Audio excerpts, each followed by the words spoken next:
Well, welcome to Open Scripture, where we seek to sharpen the way the church reads her Scripture. My name is Tracy McKenzie, professor of Hebrew and Old Testament. This is Nick Nail, a student and on staff at the church where we both attend church. Today we're talking about the book of Genesis, and it seems like, anytime we talk about Scripture, and particularly the Old Testament, we probably need to open up with a few interpretive helps. That's a good place to start. You often say, I've heard you often say in class, anytime you're talking about these things, you'll say a phrase, the Bible is for you and the Bible is about you. And I want to dive a little deeper into that. I think most Christians could probably understand the Bible is for you. People are on board with that idea. But when you say the Bible is about you, some people have question marks. So you go one of two ways. One could be the theology nerd might say that the Bible is not about you. It's about these people that lived 3,000 years ago in the Middle East. It's not about us now. Someone might also take it from the approach, it's about us. They might, be your own David, slay your own giants type of thing. But I don't think that's what you mean. Both wrong approaches. So what do you mean when you say the Bible's about you? Yeah, great question. I think we're going to get into this more today. I think what I would want to say right now is that the author of these texts, they actually have a particular time frame that they're talking about. Again, like you say, most people think that this is mere historical writing or mere stories about these old figures or these ancient times. But in reality, the author, and we're going to see this today, even in Genesis, the author actually is he's talking about a time in the future. And he has an exact time, and not like a year or anything, but there are several clues. Again, we'll come to this later. So from that perspective, these texts are about this time, and it just happens to be the time in which we live, and has been, of course, for a couple thousand years. So the author, it's about you, and that the author's writing about the people in front of him, or that he has witnessed or been aware of, but he has us in mind as far as the future. Yeah. He's using stories from his current time period. Okay. He's using history or figures, characters. He's using them all from his time period. But he actually has in mind a future time. And for that reason, it's about us. But he's also writing this. Again, this is a common misconception. A lot of time, the first thing people ask when they come to interpretation is, what did the people around the author think? But if we think about the Pentateuch, and we could think about this from the perspective of Moses, Pentateuch being Genesis, Exodus, Leviticus, Numbers, Deuteronomy, the Torah of Moses. It's Pentateuch is kind of an academic term for it. But if we think about Moses being the author of that, Moses's audience, like in Egypt, they never read the Torah, his Torah. Even the first generation of Israelites, they never read his book. Abraham never read, quote, the Bible or the Old Testament. It didn't exist. Sure. So the earliest would have been the second generation, right? But probably Moses was writing, again, he's writing, he knows that this thing is, matter of fact, he says, we'll come to this. He says that, you guys aren't going to listen to what I'm saying. Yeah. So he knows he's writing this for a later time. Okay. So the Bible is for you. It's written for a people in the future, and the Bible's about you. It's about a people of God in the future. Yeah, that's huge. So that's kind of what I mean. We'll talk a lot about that as we talk about more texts. Yeah. Okay. So where do you want to start? Well, I think again another help is to think about, okay, what was a central concern for the author? of Genesis. Today we're talking mainly about Genesis, although Genesis is part of this book called the Torah of Moses, so it's part of a larger book.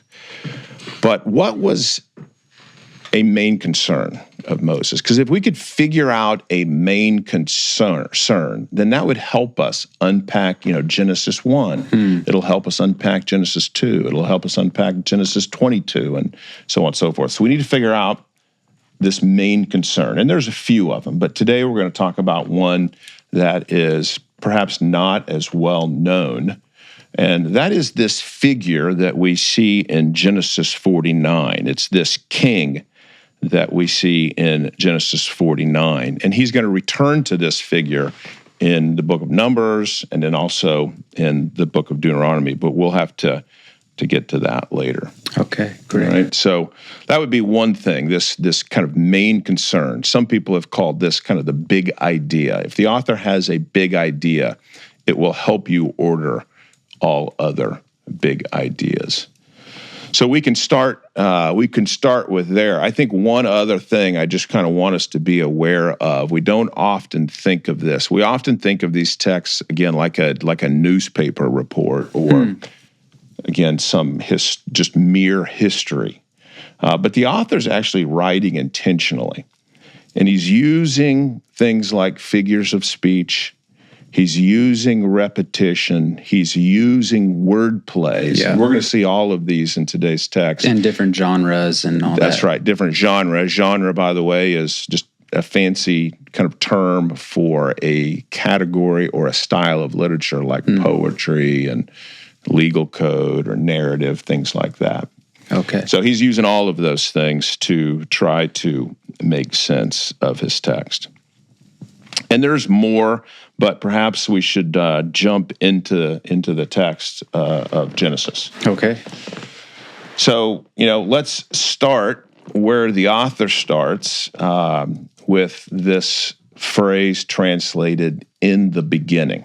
All right. Now, again, as soon as I say this, I want to make sure we point out that the author is actually at the end of the book. So, the author, again, our conception of an author is, he just starts writing this and he can never go back and edit it or finish it, right? And when you say end of book, you're not talking about end of Genesis. No. End of Deuteronomy. End of Deuteronomy. Okay. End of Deuteronomy. So it's a much different book than what we conceive of. Yeah. But anyway, he's at the end, right? And again, if we use Moses as an example of the author here, he's already been through the Exodus. He's already written all about the legal code. He knows the stories of Genesis. He's getting information on the so-called creation week in Genesis 1, the fall of man in Genesis 2 and 3, the flood story. He's already got all of that in his book. He's at the end tying up loose ends on his book. And again, he has free reign over his book. Yeah. So again, it's perhaps a different conception of an author, but it's what we're going to see kind of bear out here in Scripture. Okay. And you're reading from the Hebrew. I'm reading from the Hebrew. I'm going to be very careful not to assume anything. Don't be intimidated. We can all have our English open in front of us as well. And we're going to have all of the show notes in the down so you can see those in the show notes. All of the details here from the show and from our discussion in the show notes. So I want to open up with Bereshit, in the beginning. The Hebrew here is the phrase Bereshit.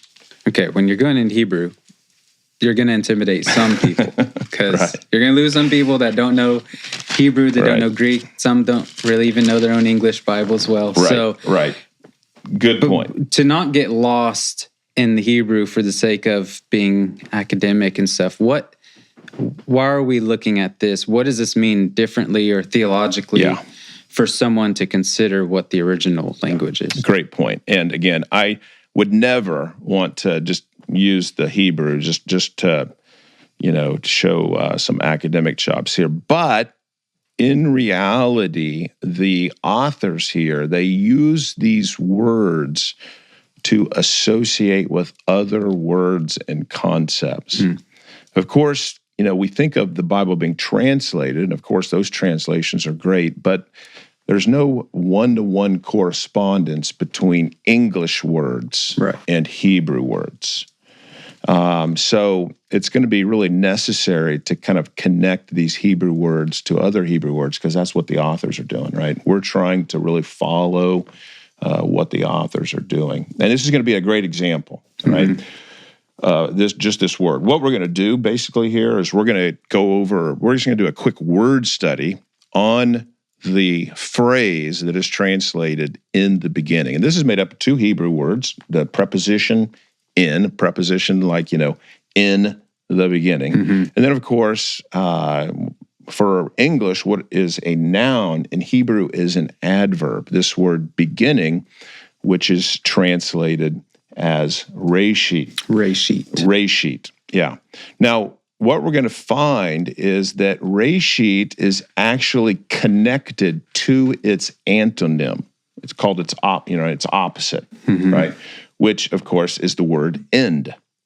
And in Hebrew, that's the word acharit. Again, don't be intimidated. Acharit. It's just the word end. And just like English, beginning and end, it's the same issue in Hebrew. In Hebrew, though, they hold these two words together. Part of that has to do, again, with the word study. And I kind of want to get into the word study now, and you guys can follow along again in the show notes. But beginning, the word translated beginning in Hebrew, could actually be from three different Hebrew words, and these are just synonyms. You have the word reshit, which of course is our word, beginning. You also have the word rishon, which is the ordinal number first, right? You have like cardinal numbers would be 1, the ordinal number of that would be first. And again, this is all going to become important really when we get to the chapter of Genesis 1, which we're not talking about yet, but that will become important again. And then you have another word that is often translated beginning, and that's the word techillah. So you have these three synonyms. By the way, I do want to say that this phrase, in the beginning, has a relationship with all of Genesis 1, which we'll do in a later podcast. It has a phrase with the whole book of Genesis, which is basically what this podcast is about today. And then it has a relationship all the way over to the end of Moses's book in Deuteronomy 33. So again, we have to keep in mind these relationships because, again, the author is using all of these. So rishon is used some 50-some times in the Pentateuch. So again, it's by far and away the most common term for the author to use. So you're going to say that there's a reason the author used reshit instead of rishon. That's right. Rishon commonly means first in a series of things, like first, second, third, fourth, fifth, right? And again, if you think about Genesis 1, you've got the series of days coming up. Right. So it would make sense that he would have used rishon. Techillah means beginning in the sense of a point in time. Now, again, if we're just thinking Genesis 1, that makes a lot of sense because, in the beginning, God created the heavens and the earth. A lot of people think, oh, yeah, this was a point in time. Yeah. Again, we're going to get into all of this when we get to Genesis 1. But again, he doesn't use that. He uses this word reshit. And what reshit means is first in contrast to the last. Okay. Now, we're not questioning, whether the author should have used beginning or not. Or, I'm sorry, whether the translation should, that's a fine translation. Yeah. And again, this is synonyms, right? But all synonyms, of course, have particular nuances. And really in this word study, we're just talking about the nuances of this word. So that when the author uses this word reshit, he wants the reader to think about the acharit. When he says this phrase in the beginning, he wants the reader to think about, oh, an end is coming. So again, we often miss that if we're only thinking about Genesis 1. Well, and if you're only reading English, you would never know that. That's right. If you're only reading English, again, there's another good point of why Hebrew, and we do these word studies. That's one aspect of Bible study, are these word studies where you can compare the uses and the finer nuances, and you can find any of this information out in a Hebrew dictionary, easy enough.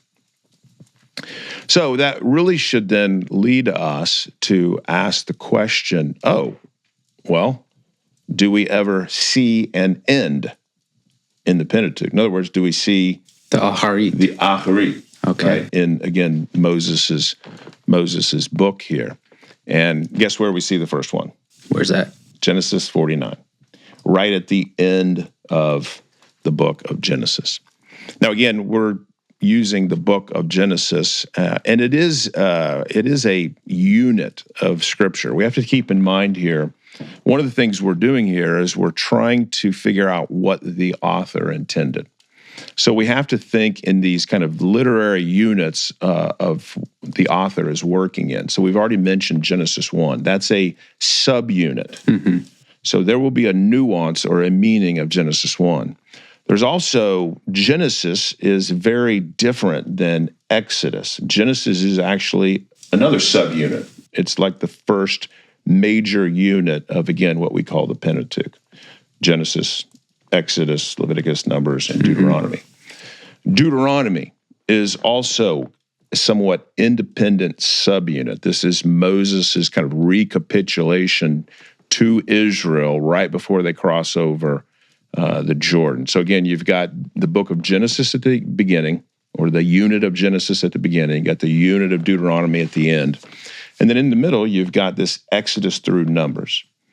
And that is really all about the journey to the land. So it's one literary unit made up of a bunch of different genres, because you got narrative, you got poetry there, you got legal code, you got prophecy, you got all of these things kind of going on there.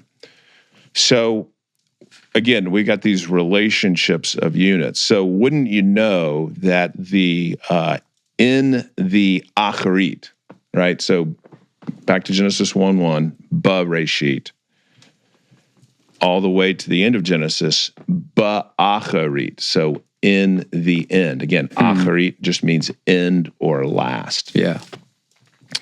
And you see this phrase, Ba'acharit hayamim, in the end of days. That occurs in Genesis 49:1. In another poem, Balaam's prophecy, Numbers 24:14, and then in Moses' blessing at the end of Deuteronomy, in Deuteronomy 31:29. So I grew up in church and heard all the stories, all the Old Testament stories, and maybe I missed something, but I didn't connect the dots that you were to read these 5 books all together as one unit. And so I feel like most people, they'll read Genesis and they don't connect it to the other 4 books that are in there. But for you to say that there's one author throughout all 5 books, and then he's even dropping Easter eggs throughout the whole time, that there's a reason that that's happening, and that we should be reading it with that in mind, that all this is supposed to be connected. Yeah. Not individual books. That's right. Not individual stories, that they all connect. Yeah. Yeah. And again, we can kind of demonstrate that today if we had enough time. One of the ways we can demonstrate that is through this phrase, Ba'acharit hayamim. Say it with me. Ba'acharit hayamim, right? So in the last days, right? And again, you also have this phrase. In other words, this is not just a word that occurs a bunch of times in the Pentateuch. If this were a word like the word and, or the word gave, or the word spoke, yeah, we couldn't make anything of that, because you can't determine intentionality from a common word. Sure. Right? But this is not a word. This is a phrase. And this phrase that is the opposite of the first word of the Hebrew Bible, Bereshit, occurs in 3 poems in the Pentateuch. And it occurs in Genesis 49, where Jacob opens up. We'll turn there in a second. Jacob opens up with, in the last days. It occurs in Numbers 24, where Balaam calls together an audience and says, hey, let me tell you what's going to happen in the last days. And then Moses, at the end of the Pentateuch, also says, hey, come together. I'm going to tell you what will happen in the last days. So we can see the author here. He's working with this idea of the last days. Now, this is why I said earlier the Bible is about us, because he's writing about this time in the last days. Yeah. And again, so what's exciting, what should be exciting is, what's going to happen in the last days? And why do I think it's about us, right? And we'll see that. But again, if you want to know, it's a king comes in the last days, and it's about all the nations paying homage to this king. So in the beginning, God created the heavens and the earth, and then jumps straight into creation story. Each day, God created these plants and animals, and eventually man. But we're not even there yet. Right. And when we read in the beginning this Bereshit, we should automatically think about how that's tied to the end, the Acharit. And it's almost like is the creation story following? How does that relate to this in the beginning, or is this a separate thing? Or is this, what do we do with that? Yeah, great questions. And this is why I'm saying that this Bereshit has a relationship with a couple different texts. Okay. It does have a relationship with Genesis 1. And we're going to discuss that. It's got a very significant relationship with Genesis 1 that actually goes from Genesis 1:1 to Genesis 2:3. And again, we'll talk about that. Which is the creation. Which is the so-called creation story.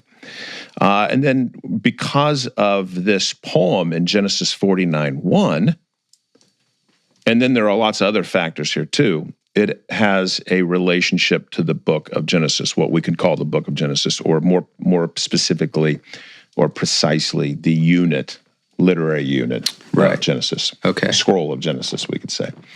And then, like I'm saying, it also really has a relationship with the entire Pentateuch. Now, there is another major concept that ties together the whole Pentateuch, right? This whole book of Moses.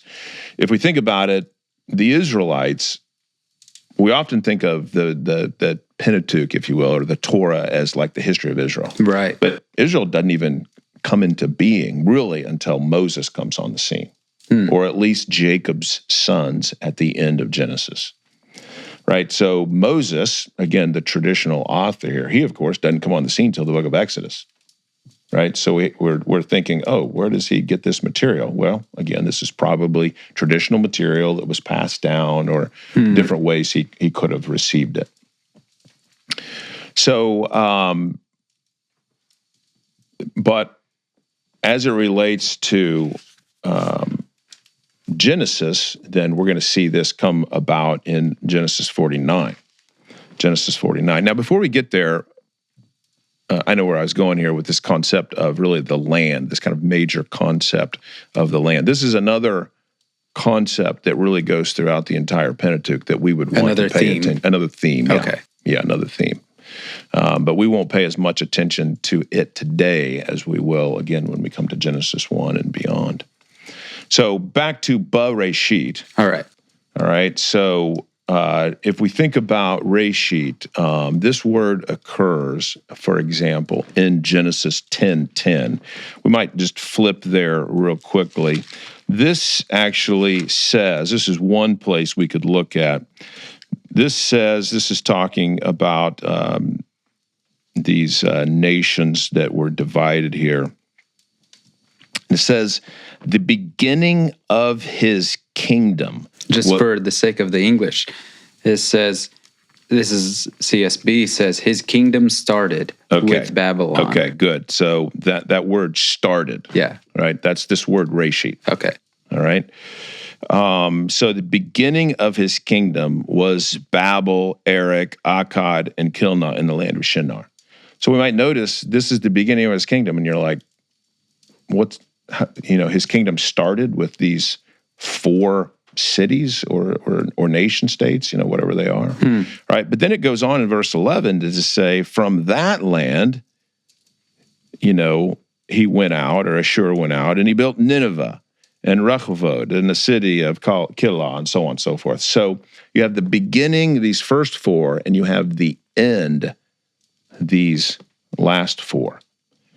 Another one occurs in Deuteronomy 11:12. This one is another one. Let's just really quick look at Deuteronomy 11:12. We can look at as many of these as we want to. And in this case, we're seeing both the reshit and the Aharit are happening. That's right. 11:12. You can go ahead and read if you want to. 11. Deuteronomy 11:12 says, it is the land the Lord your God cares for. He is always watching over it from the beginning to the end of the year. That's right. And it's both those words. Both those words. Wow. So again, the point here, and again, this happens on numerous occasions. If you remember the end of Job says his beginning or his end was much more blessed than his beginning. Same words. It's in Isaiah. It occurs, quite often. Ecclesiastes. The end of a matter is better than the beginning of a matter. Are there times when we see reshit happening on its own without the end? Great question. Again, it happens quite a bit in the Pentateuch as the first fruits of the harvest. That's its main usage. That's a whole other thing. Yeah, it is, but if you think about it, it's the first fruits of the harvest. But what's that in relationship to? Everything else in the harvest, right? You give your first part. Okay. Right? You give your first thing to the Lord. The thing that happens first, you give to the Lord. And then the rest of it is yours. Right? So again, even the rest of those words, those occurrences, the remaining occurrences of this word reshit still implies, this is the first part in comparison to everything else. Got it. So as we think about Genesis 1, he's using reshit, and we should be thinking, wait, this is the first part, but where's the end? Where's the later part? Yeah. What happens at the end? Okay. All right. And that is, again, what we're basically implying here with all 3 of these occurrences in Genesis 49, Numbers 24, and Deuteronomy 33, because we see the end in these poems. So do we need to go there? We need to go there and take a look at these poems. I'm trying to think here. I think that basically wraps up the idea here of reshit and its importance and why we should be thinking of the end. All right, so let's go over to Genesis 49. Now, as we turn there, again, I know obviously we're skipping a ton of material, and all of this material is what I like to call cohesive. In other words, it coheres. In other words, it fits with one another. We're skipping to the end, but we shouldn't think that all of this material in between Genesis 1 and Genesis 49 is irrelevant. It's all going to come into play, and the author wants us to connect it all together. So can you give like a 20-second synopsis of what's happened from Genesis 1 till Genesis 49? 20 seconds is going to be tough. But if we think about Genesis 1 through 11, we have what's called the primeval history. You go from creation to the garden, to Cain, to the flood, to the Tower of Babel, to Abraham. That's Genesis 1 to 12. Okay. From Abraham, you go from Abraham from Genesis 12 to 28, Isaac are 12 to 24 or 5, because again, they overlap some. Isaac from, let's say, Genesis 25. Which is Abraham's son. Abraham's son, that's right. Abraham's the son of promise. Really one of Abraham's son, but it's, again, the son of promise, the son of the covenant. Mm-hmm. And then you have Isaac's son, Jacob. Okay. Right, which goes basically all the way to Genesis 37, 28 or so to 37, where Joseph comes on the scene. Joseph goes from 37 to 48, and that brings us then to 49. All right. Right, chapter 49. That was longer than 20 seconds. Okay, all right. But I covered quite a bit, so give me a break. All right, so Genesis 49, 1. All right. And I'll tell you what version are you using? This is CSB. All right, CSB. So this is going to be an important thing. This is particularly important for all of you out there listening. Hopefully, one day, we will be able to teach Hebrew and Greek here through Open Scripture and our parent website, Institute for Scripture and Theology. And you might be piqued, your interest might be piqued to do that. But in the meantime, what is beautiful is that we have ample English versions.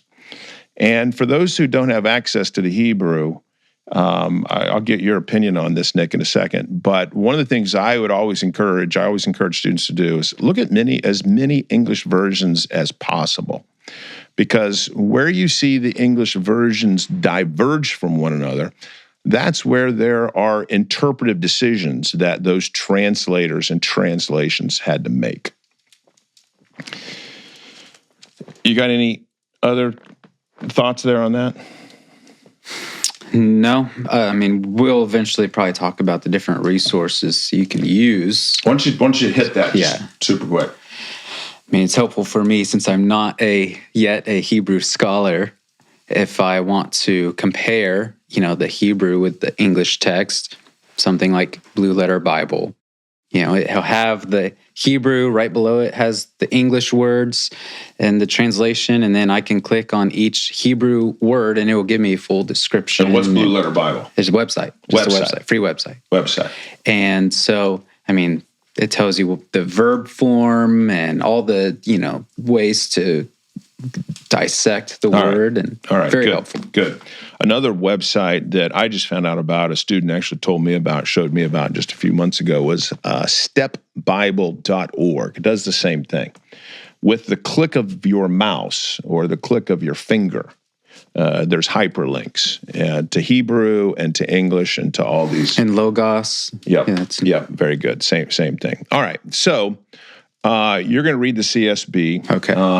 English readers, follow along. Again, what's going to be instrumental here, what's going to be significant, is to understand the Hebrew underlying these words. And the thing is that the ESV translates it a little bit differently. New American Standard translates it differently. NIV translates it differently. And so that's why, again, as many English versions as possible, if you don't have access to the Hebrew, is helpful. Go ahead. Genesis 49, starting in verse 1, Then Jacob called his sons and said, Gather around, and I will tell you what will happen to you in the days to come. All right. So that quote unquote days to come is our word acharit, which again is the antonym or the opposite, the word pair, we would say, of reshit, our word, the phrase in the beginning that occurs at the beginning of Genesis. So the CSB chose to translate that kind of ambiguously, just in days to come. But it is the words that a wooden translation is literally in the end of the days. Okay. Now, just for the sake of this, let's do this real quickly. This is actually important. Let's turn to Numbers 24:14, and let's see how the CSB translates the exact same phrase. And I think what is important here is, again, this is not just a word. Because again, if the translators translated a word differently, again, like the word said or spoke, the word gave or handed to, the word I don't know, take, as in he took it from him or he grabbed it, that would be different. Those are translational decisions that are no problem. Words have multiple meanings. They have different nuances. But I think what's important to understand is this is a phrase. This is a phrase that only occurs 4 times in the Pentateuch. I can't remember how many times it occurs in the whole Hebrew Bible, but every time it's referring to this exact time phrase. It occurs in Isaiah. It occurs in Jeremiah a couple times. It occurs in Ezekiel. It occurs in Hosea and Joel and Amos. So it's a fairly important phrase. Right. All right. It occurs in a few other books as well. So Numbers 24:14. 24:14. Now I am going back to my people, but first let me warn you what these people will do to your people in the future. All right. So That's different. That's different. And that is why it's pretty challenging for, an English reader who's just reading this one version to follow along on that particular phrase. In ESV, it says latter days. What will happen to what this people will do to your people in the latter day. This is Numbers 24:14? Yeah. All right, go read the ESV in Genesis 49:1. In 49:1, ESV says, that I may tell you what shall happen to you in days to come. So notice the ESV did the same thing where they changed the translation of what in Hebrew it's the exact same is word. the exact same phrase. Notice also that Jacob in Genesis 49 is a major character from the preceding narrative. All right, so again, the scriptures cohere with one another, right? You've got all of this information that's going to happen in Genesis 49 that you have to basically have read from Genesis 12 forward for sure. Mm-hmm. And you need really Genesis 1:1 and all of Genesis 1 through 11. Now think about Numbers 24. Who's speaking this I will tell you what will happen in the last days? Balaam. Again, Balaam is a major character from the preceding narrative, which actually flows from the story of the Exodus. So again, my point here is that we have cohesion in all of this. So that's a comment on genre worth pointing out, that this genre just changed on us. Genre changed. So by the time we get to Genesis 49, this is a poem? Genesis 49 is a poem. Numbers 24? A poem. Yep. And a prophetic poem at that. This is prophecy. And everybody takes this as prophecy, right? I mean, early pre-Christian interpreters took this as a prophecy. Balaam, interestingly enough, is a prophet that we know from the ancient Near East. I mean, there's outside the Bible inscriptions of Balaam, the son of Beor, the prophet. Right. So we know he was a prophet, and again, demonstrates the veracity of these things. Now, before we get too far afield, go to the last occurrence of this phrase in Deuteronomy 31:29. Stick with the CSB at this point, and just let's see how it translates it. 31:29? Yep. For I know that after my death, you will become completely corrupt and turn from the path I have commanded you. Disaster will come to you in the future. All right, in the future. So that in the future, this is our exact same, word for word, letter for letter, vowel for vowel in Hebrew, ba'acharit hayamim, in the last days. So the CSB, if I remember correctly, in Numbers 24 also said future. Yep. Right?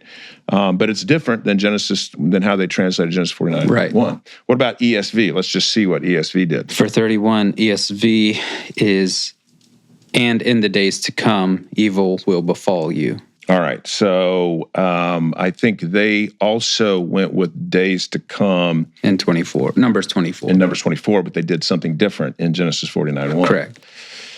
So again, if you want to see how this phrase plays out in another English translation, New King James, if I recall, it translates it consistently in the latter days, I think. It might go, one of the translations of those three poems, those three places might be in the last days. But you can see the consistency of it in Hebrew through the New King James translation on that particular occasion.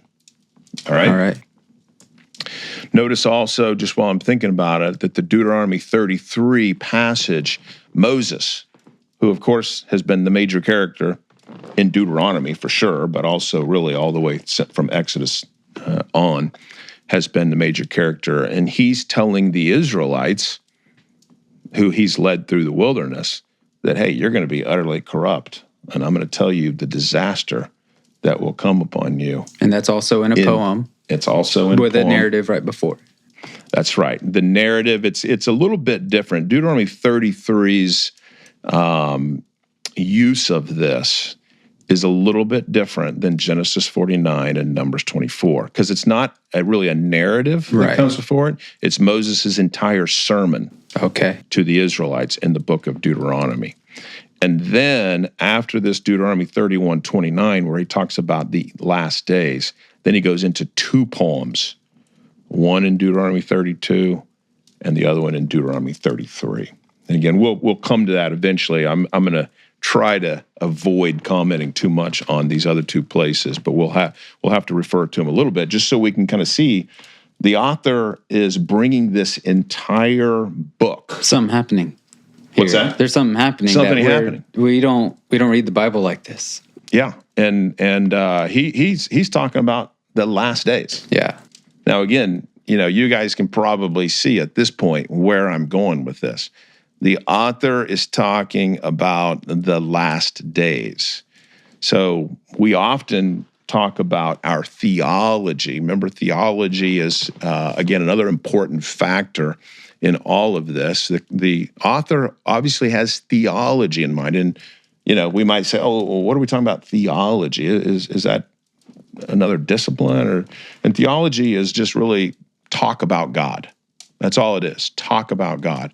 And of course, the author is talking about God in these books. And so one of the things he wants to talk about is this talk about what God will do in what he's calling the last days. So when we talk about this in kind of academic circles, we call this eschatology, because the Greek word for last is eschatos. So we talk about systematic theology, we're talking about eschatology, we're talking about the doctrine of the last things, which is a little bit different than what we're talking about here, because most of the time in systematic theology, they're talking about Jesus' second coming. But what we're talking about here is Jesus' first coming. So the end, the future, the last days, here referencing Jesus' first coming. As a Christmas time, he comes as a baby, he arrives, dies on the cross.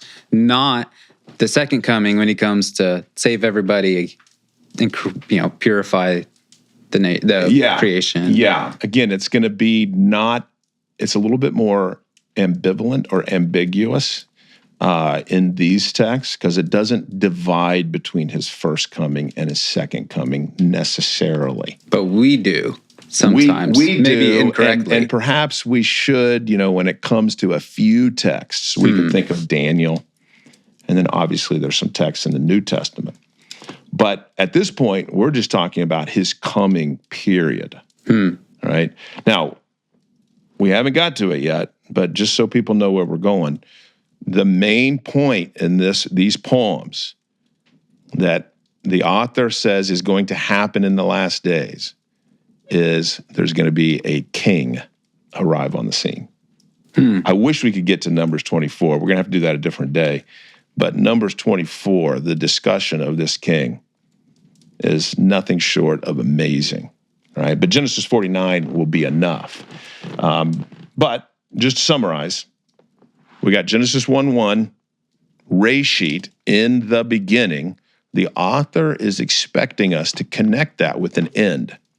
Now, obviously, if we would have never seen the in the end days or in the last days, if we wouldn't have seen that, we would have thought, oh, okay, I don't guess there's a later time that he's referring to. Or if we would have just seen it once in Genesis 49, maybe we wouldn't be making such a big deal out of it. But by the time the author uses it 3 times in these poems, in the same way, the same style, using a lot of repeated imagery, which we're going to talk about here in a moment, we know that we've got intelligent design in this book.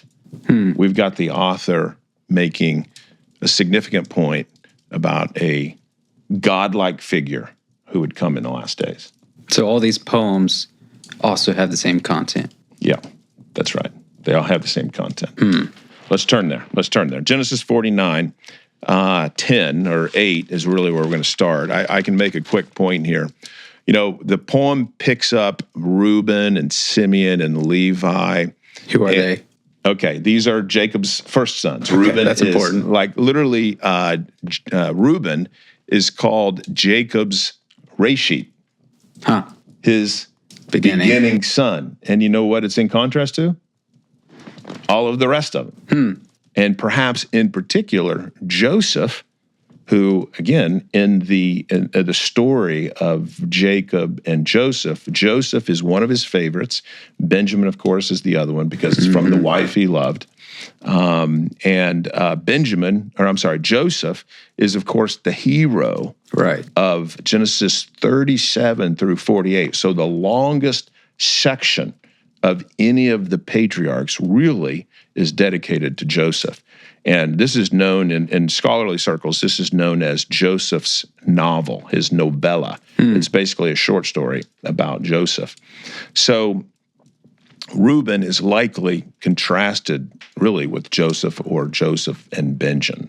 That's helpful. Yeah. So anyway, Reuben, Simeon, Levi, these are largely narrative figures, if you will, characters. So the blessings, the so-called blessings in Genesis 49, 1 through 7 revolve around them. But they have to do, again, they bring in those storylines, the negativity of those storylines. So we're not going to focus on them, nor are we going to focus on the other children who are barely mentioned at all.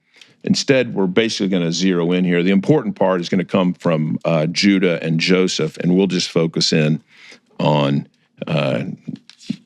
Judah here and not give too much attention to Joseph either. The first thing we can say just real quickly, I just want to point out, Judah, your brothers will praise you. Now, what is interesting here is 2 things. First of all, the word praise, the word in Hebrew related to praise, is Judah's name. Judah's name comes from this verb, Yehuda, Yoduka.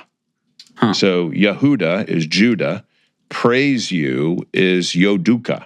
So again, it's a word play. Yeah. We got consonants here. It's where consonants are related. Again, something you would just never know reading English. Yeah, I mean, honestly, it's unfortunate, but yeah, reading English, you just don't see it. Another reason why, we kind of need to use Hebrew, right, to discern where the spotlight. I kind of talk about the spotlight of the author. Where's if the author's kind of directing the camera, if you will, we can think of him as like this director of cinema. And he's going to put his spotlight on things. And he does that through wordplay. He does that through repetition. He does that, we've already seen repetition in this word, acharit hayamim, this phrase. So wordplay is one of the things that he uses. And here, Judah's name is wordplay. It means, hey, reader, pay attention, because Judah's going to be important. Also, Judah, your brothers will praise you. Well, what's happened in the previous story? The brothers praised Joseph. Yeah. Now, there's another one of these phrases here. Look at this one. Look at this later here in verse 8. Sons of your father, or your father's sons, will bow down to you. Who bowed down to who in the previous narrative? They all bowed down to Joseph. All of the brothers bowed down to Joseph. And these are exact Hebrew words here, right? So again, three times in the Joseph story, it says that sons of your father or the brothers bowed down to Joseph. Now, again, just as we think about interpretive helps here, this is important because the author here, in a sense, is changing the story. And when he changes the story, we need to pay attention because this is where we can really see intentionality come to play. Because it would have been normal for this to come out in Joseph's blessing. But it doesn't come out in Joseph's blessing. Whose blessing does it come out in? It comes out in Judah's blessing. So we can see that he's, in a sense, adapting the story of Joseph in this poem to apply it to Judah. So it shows an extra measure of intentionality that will be helpful. Another interesting phrase here is your hand will be on the neck of your enemies. Well, that's a pretty significant phrase that evokes subjugation, right?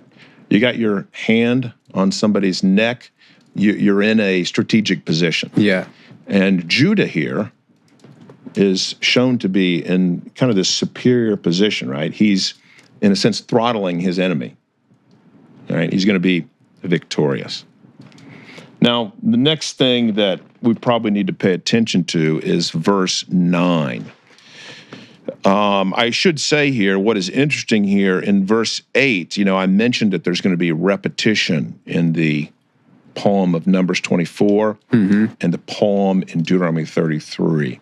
No repetition yet. So verse 8 is not repeated. Verse 9 is going to be a different story. You want to read that? What version are you going to be reading from? This is CSB. CSB. So 49:9, Judah is a young lion. My son, you return from the kill. He crouches. He lies down like a lion or a lioness who dares to rouse him. All right. So again, we've got significant imagery here in the poem. And it all relates to this lion imagery. So you've got the cub of a lion, or did yours say whelp of a lion? It just says... Right there at 49, the very beginning of verse 9. Young lion. A young lion. All right, so some of the versions say cub. I think another version says whelp. This, again, is going to show up in Numbers 24 and in Deuteronomy 33, this lion imagery. And we might see here in verse 9, from the prey, my son, you have gone up. Now, again, this is interesting. How is this showing this lion, right? What imagery or images are being evoked here? You've got a lion basically who has probably killed his prey or is getting ready to kill his prey. He crouches. He lies down as a lion. Again, all of this imagery is in Numbers 24 and also in Deuteronomy 33. Let's just look at one of these just so we can kind of see here. Numbers 24:9. Numbers 24:9. In 24:9, it says, he crouches, he lies down like a lion, who dares to rouse him? All right, so again, same thing, right? The only thing you're missing there is the whelp of a lion or a young lion, which occurs in Deuteronomy 33, 20, and 22. So all I want to say here is that the author wraps up these passages together. He associates them with one another because of this lion imagery. And again, where else in the Pentateuch do you see lion imagery? You don't. It's only in these poems. Right. And again, it's all tied around this, what is going to be this kingly figure. So that then really takes us to verse 10. Verse 10. I'm going to go ahead and just let you keep reading here. Sure. Verse 10, the scepter will not depart from Judah, or the staff from between his feet. All right. So again, we'll just take this clause by clause. And I guess there's part of me that wants to apologize to go into details here. I want to be really careful here. But again, the author's using these details. If these details weren't important in these other poems, I would blow right by them, just like I did for Simeon, Levi, and Reuben. Right? But because he uses these images in these other poems, we need to unpack it. All right? So the first clause, if you will, this is just the first part of this verse 10. He says, a scepter will not depart from Judah. Well, what's the author doing here? Again, remember, the author doesn't have like crazy costumes. Again, if you just think about cinema, right? Directors have music that they can use to show you that, oh, a dangerous scene is happening, or a light mood is being, is happening here, right? Because they got the different music or the shrill sounds. A director has costumes. You can think about how much costumes influence, our understanding. He's got lighting. He's got all these things. These Hebrew authors, they only had words. So one of the things they use, again, to focus our attention are these figures of speech. Here in verse 10, we have it. A scepter will not depart from Judah. So what does he mean here? And this is a figure of speech called metonymy. Metonymy. And all that is where an author uses a word to denote or to communicate, to convey an entire concept. So he uses scepter here, and that means, or he's talking about the idea of a royal figure. Sometimes this happens, maybe you can think of a better one in English, but one of the ones I use is if we might say, or at least they used to say in the olden days, it's like, oh, he really struggles with the bottle, or the bottle's got him. It's like, the bottle's got him. What are you talking about? It's like, oh, he struggles with alcohol. Yeah. So bottle becomes really this word, this figure of speech where we're talking about alcoholism. Okay. All right. So that's metonymy. So here, the idea of a scepter, it's what a king holds. If the person, whoever held the king's staff, if you've got the scepter, basically the club, you're wielding the power. Now, throughout the Pentateuch, Israel doesn't have a king. That's right. That's a huge issue. That's right. They wanted a king. Moses doesn't want to be king. And that's right. And then they eventually ask for a king later on. That's right. That's a problem. So then we have the scepter will not depart from Judah. So the king won't depart from Judah, but they don't even have a king. And there wasn't a king. Yeah. Yeah, that's a great question. You've really nailed the question there. If we, again, fast forwarded over to Numbers 24, you would see the word king, literally the word king. We should probably do, let's just hit Numbers 24 again real quick. I guess we should just keep our fingers there. Numbers 24, right here in verse, where's it at?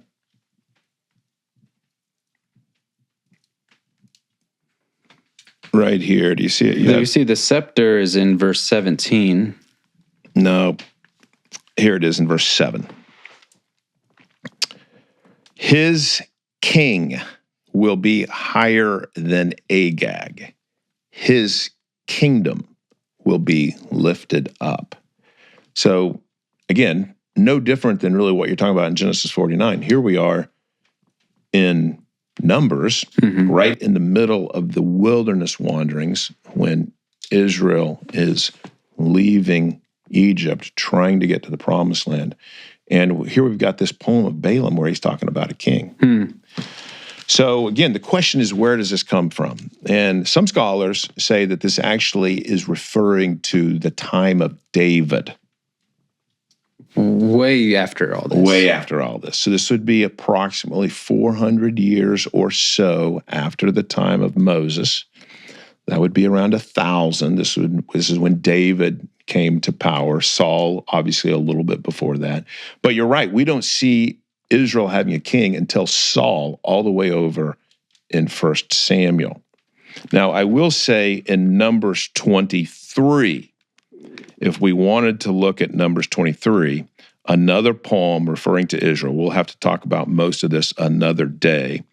God, the Lord's personal name, Jehovah or Yahweh, is referred to as a king in verse 21. The Lord, their God, is with them. The shout of a king is among them. And there, the way God brought Israel out of Egypt, God is likened to a king. Now, again, a lot more going on there that I wish we had time for. Yeah. We'll do that another day. But there's the idea of a king right there, related to Moses, related to God as he brought Israel out of Egypt. So that can also be what this refers to. But we might just note here in particular, Numbers 24 is explicit. It's talking about a king. Right. All right. And Numbers 24, it's this lion.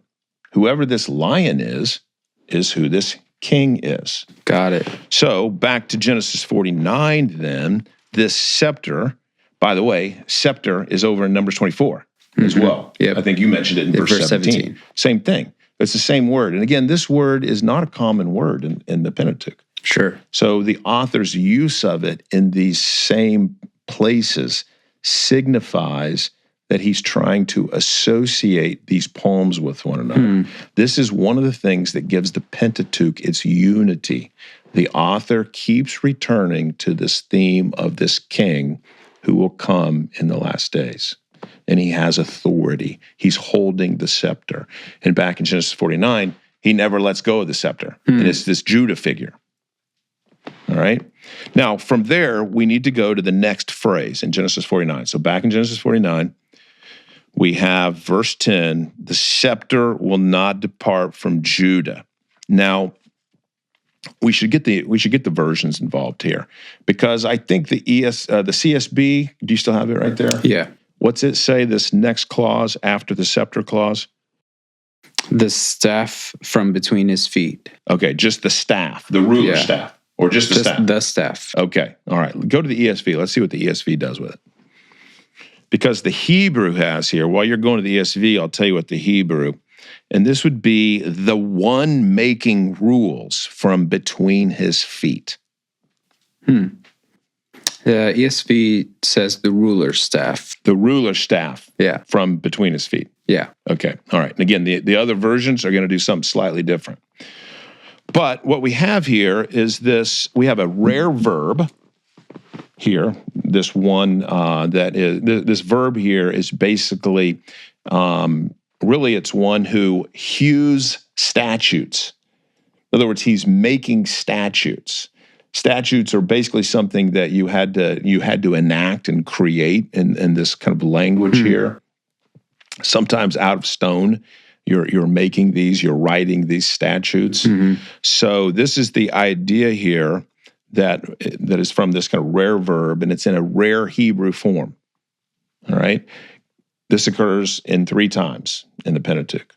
Here in Genesis 49, a place in Numbers, not Numbers 24, but Numbers 21, and in Deuteronomy 33, verse 21, who's talking about this king. Right. Right? So again, it's very obvious the author is associating these 3 poems, and he wants the reader to read them together.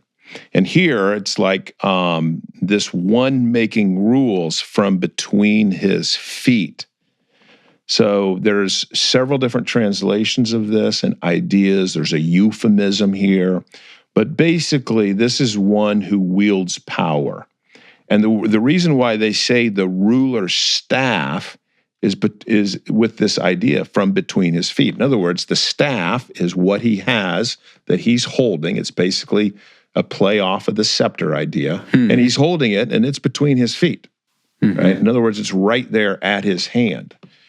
But here, this idea is parallel with the scepter will not depart from Judah.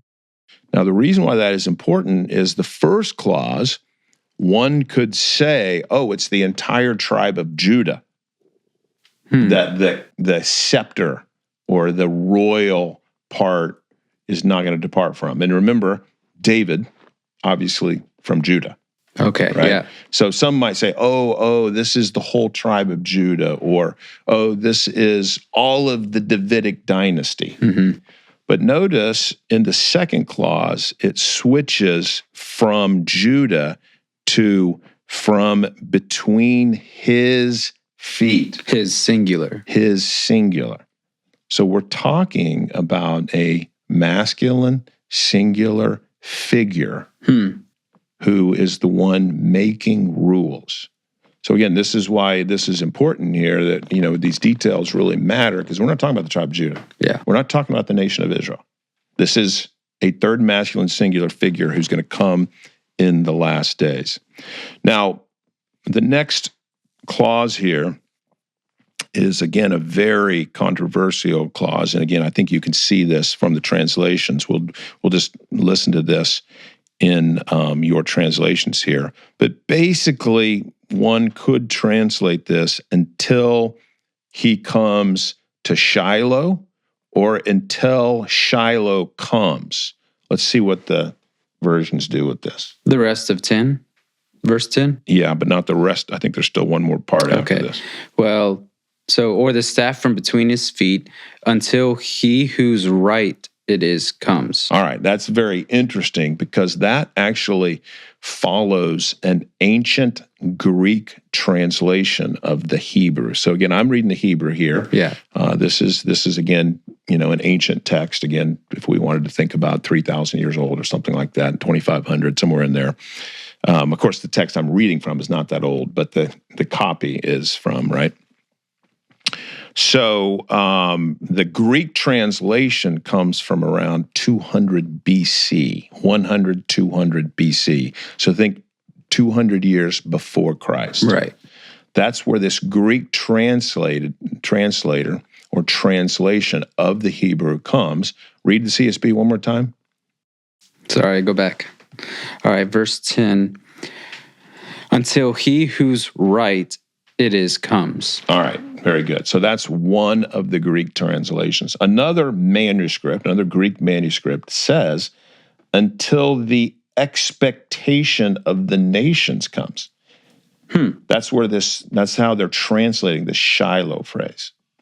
While we're talking about it, there's an Aramaic translation from I think around the 2nd century after Christ. It just says, until Messiah comes. And they're just taking Shiloh as a messianic title. One more translation is a Syriac translation from the 4th or 5th century. And it actually has, until he comes whose right it is. So actually probably very similar to the CSB there. Well, What's the ESV do with it? Yeah, ESV says, until tribute comes to him. Yeah, so they're taking Shiloh as the word tribute. Now, the whole question is, what is Shiloh? Yeah. That's all of these translations really have to do with what is Shiloh. So Shiloh could be this phrase, which is to him, and that's where these translations are coming, like the Aramaic or the Syriac, until he comes whose right it is, or until it comes to him, which is again one of the Septuagint translations. Now, the other idea that you have pointed out before is some would say until he comes to Shiloh. Shiloh, like the place. A place, and this occurs, I don't know, around 18 times. I seem to remember, if I remember correctly, or maybe even a few more. And it mainly occurs in Joshua, Judges, and the first part of Samuel. And then it kind of leaves the scene after those early days of the monarchy. But this is actually spelled a little bit differently, just a small one basically jot differently. And so there's a question of what Shiloh means. But you can kind of see, at least from this, what the ancient translations have done. I think the Septuagint, the Syriac, and the Targums, they all reading this as a messianic figure. All right, so it's really the modern translations which have moved away from a messianic figure. Right. Okay? So again, pretty important little phrase right there. Interestingly enough, too, that does not occur in the later poems. It doesn't occur in Numbers 24. The Shiloh part. The Shiloh part. Okay. Right? So again, we can leave that for right now. The last phrase then, which is where we see this kind of international figure, and that is, and to him is the obedience of the peoples. Now, what's interesting about that is it's like, well, who are the peoples? It's a plural peoples. Yeah. So it's not just referring to Israel. Right? Nations or? Nations. Yeah. Yeah. So again, this makes this person here, this king, is going to have an international, a multinational following, if you will, or people who are bowing. So if you were to read it king. The way one of those previous translations, it would say, until the Messiah comes and the obedience of the nations belongs to him. Exactly. That's crazy. That would be the Targum reading of this verse. And that's a 1st or 2nd century CE, right? If you think about the Septuagint, you would say, until the expectations of nations comes. And that's probably reading this obedience of the nations into this. The other Septuagint reading would be, until that which is reserved comes to him, and to him will be the obedience of the nations. Now, this is this scepter, this king, this rule maker from Judah. Now, this lion, right? Again, don't forget Numbers 24. Numbers 24 is also talking about this king who would come in the last days. Numbers 24 has it as a star from Jacob. Again, messianic expectation. This is, if you know the Dead Sea Scrolls. I don't know if you're familiar with the Dead Sea Scrolls. The Dead Sea Scrolls are all of these scrolls that were found there in the Judean desert. These guys who copied these scrolls and wrote their own books about these scrolls, they translated Numbers 24 as a messianic figure. It's why they were expecting a royal figure. The star for them was this royal figure. By the way, also in Numbers 24, it's explicitly related to the son of Abraham, because it quotes a phrase out of Genesis 12. Blessed is the one who blesses you, and cursed is the one who curses you. So anyway, there you have this king that is in Genesis 49. Right?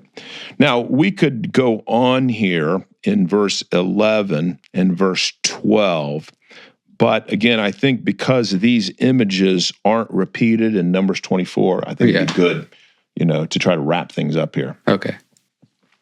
So, and let me know if you have any thoughts on this, right? But if we think about this, again, we are assuming a little bit of the content from Numbers 24 and Deuteronomy 33, because that's where the author returns to this time period of the last days, returns to this king, returns to the lion imagery, returns to this king subjugating the nations. Both of these other passages have the nations being subjugated to this king who's victorious over the nations.